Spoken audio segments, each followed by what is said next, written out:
Hello everyone and welcome to Lush and Salty Aquariums. My name is Stefan. Thank you so much for coming to the channel. I'm opening on what I wished was a little star that I could put atop this piece of exposed driftwood from my aquarium. I just featured this tank on a very recent video, so I won't belabor this video on that tank. But my daughter had told me we need to find a little gold star to put on top of that. So I went through all our Christmas stuff, which I also had to go get out of the storage unit, which is what they call a basement in apartment buildings. You get a kind of locked cage, and so all our Christmas stuff is in there. And as I was riffling through all the ornaments, I am surprised I couldn't find a tiny gold star. Maybe I can go get one. But I hung this little red classic upon the wood with the moss that sort of looks like an upside down Christmas tree. So improvisation. And improvisation is basically a ham-fisted segue into the real topic here, and that's so-called expertise in the hobby, getting to the next level, becoming super smart and super wise in the aquarium hobby, the fish keeping hobby, aquascaping, breeding. You know, while we're always learning, and that's one of the beautiful things about FishTube, we also do reach kind of a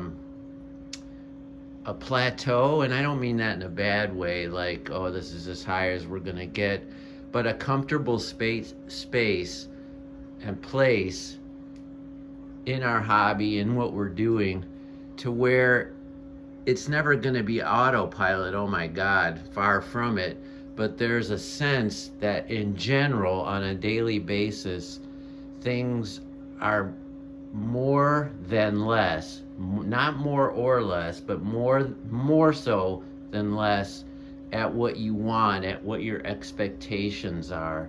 For me, it rapidly became about as much about the plants as the fish, and you can readily tell that from these aquariums that I'm showing you.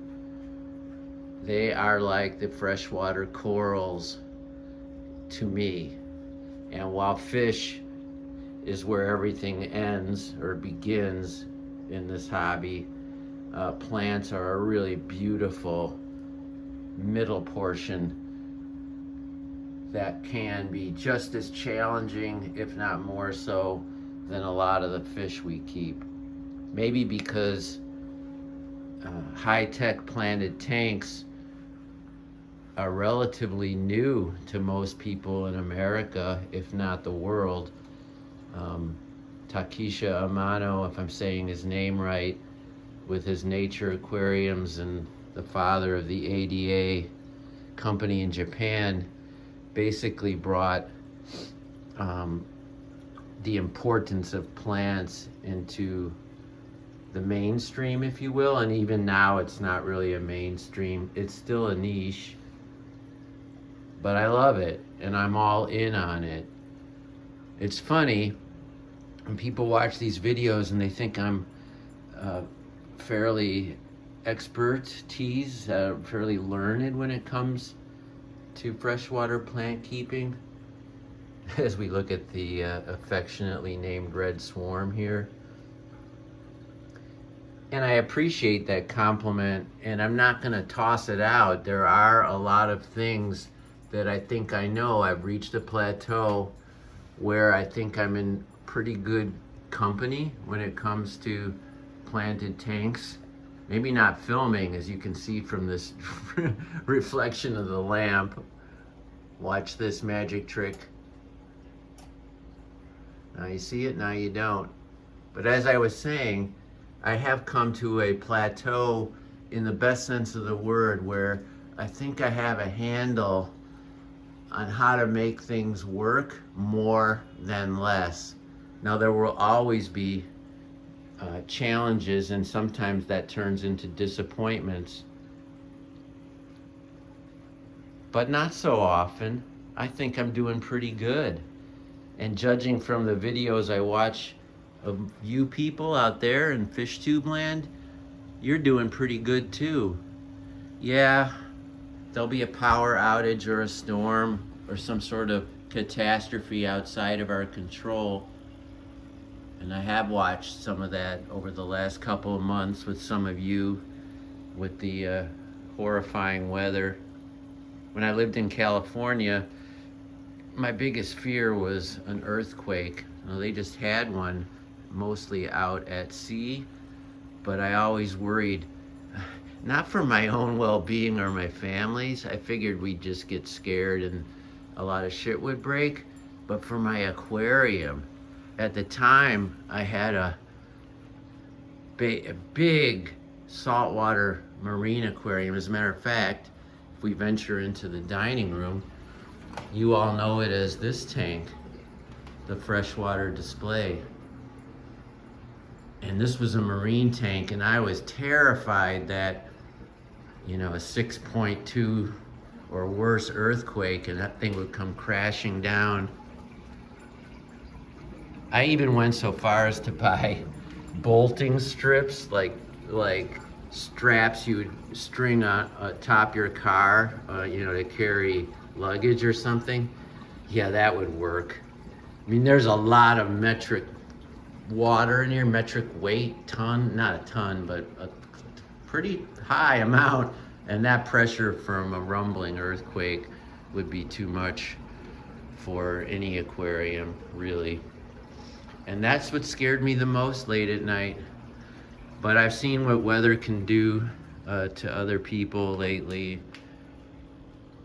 and I feel for them. And I didn't want to have the topic of this video reaching a comfortable plateau and being down with what's going on in your fish room to be in any way a challenge or some sort of arrogant statement against people who maybe haven't been as lucky or fortunate as I have.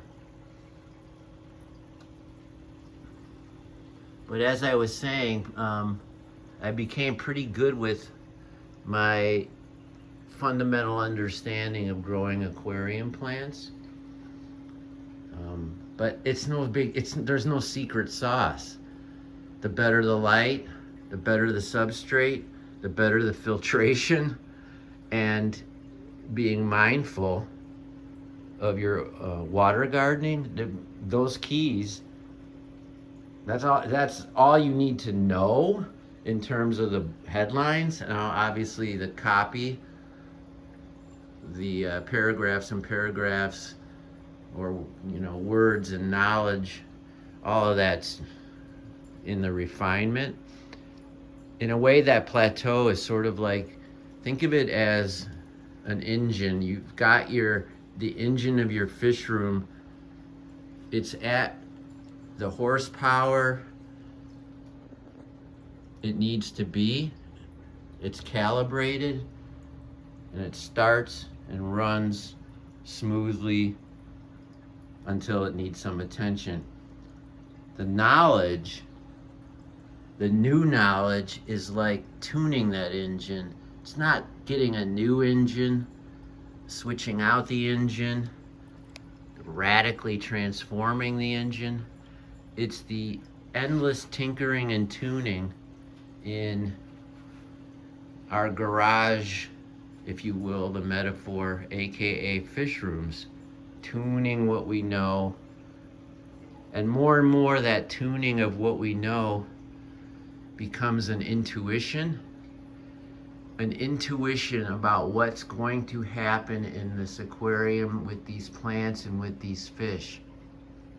Now, those of you who specialize in breeding, and I watch a ton of your videos, and I'm on a lot of your live streams where breeding fish is your focus, it's your plants, it's your aquascaping. So fish breeding to you is like aquascaping to me. And you've reached your plateau. You kind of know how to make things happen with the fish you're specializing in, whether it's Coreodoras, celestial pearl danios, rainbow fish, live bears, although if I'm being honest, I have pretty good luck with live bears, and most people will. But nevertheless, if that's your passion and you're breeding live bears, it becomes more and more special, I think, when you see the fruits of your labor and you can focus on a specific line that you're trying to create. And I find that just as thrilling to watch you become excited about that as I hope you find it for me to be excited about my aquascaping and my nature style aquariums, or what I call organized chaos. These will never be as magnificent as Amano's tanks are and were. And some of you out there, just, you're at another level. Your plateau is another level. I could reach that level if I aspired to it, but right now I'm in a comfort zone, and that allows for being a little rough around the edges, breaking a whole bunch of rules. For example, I've talked about this, but you're not supposed to put the tallest plants right at the front of your aquarium, right? You're not supposed to have this many fish or this many kinds of fish in any given aquarium. What else can I tell you about things that I don't do right? You get the point, though.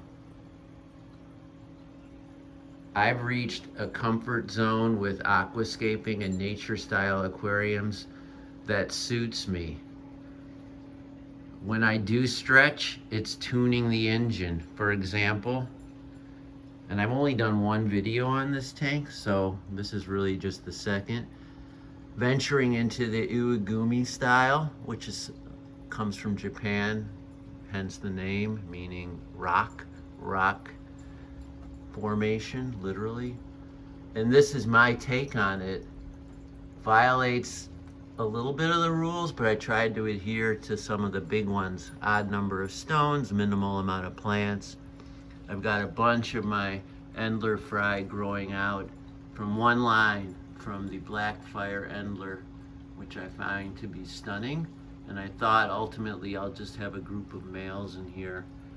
And they're black and red, at least to me, have a sort of Asian vibe that would complement that particular style. It's not an award-winning Iwagumi aquascape anymore than this lovely mess of color is an award-winning Dutch style. I mean, I'm putting a Dutch style tank in a vertical nano system, which doesn't make a lot of sense if you're trying to grow groups of plants according to the discipline in such a small horizontal space. But I'm doing it and I'm having a lot of fun, and I think it looks really, really cool. It's at my plateau, at my level. This is neither a biotope nor a true blackwater tank, but it's evolved into a planted tank that utilizes botanicals for tannins and more or less the appropriate fish species, like these big fat neon tetras, some Morsco tetras, and there are other surprise fish in here, which I'll talk about on another video.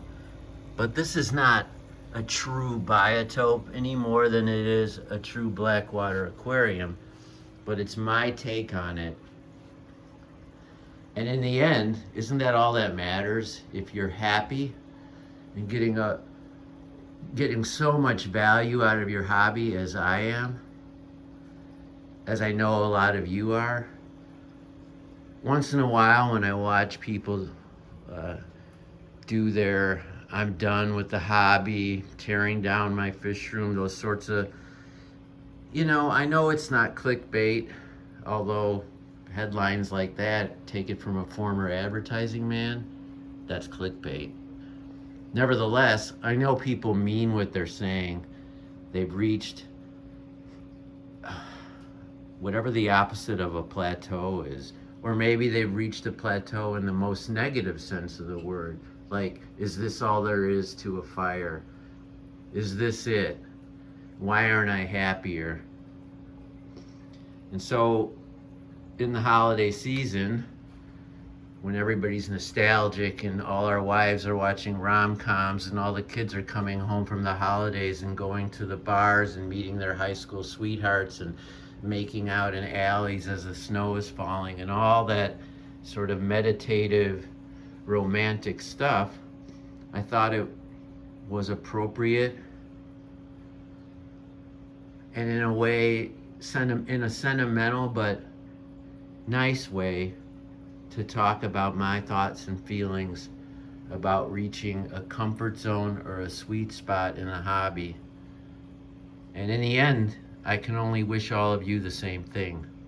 Not just because it's the holidays and I want to wish people this, that, or the other, but because I think it's a magical time in your hobby when your fish tank or your fish room or your rack of tanks or your breeding project, whatever it is, even your website or your YouTube channel about your fish tank, your breeding project, whatever it is, reaches that plateau and that sweet spot.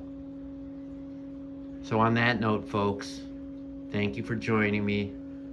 Always keep your hands in the tank, albeit carefully, and ciao for now.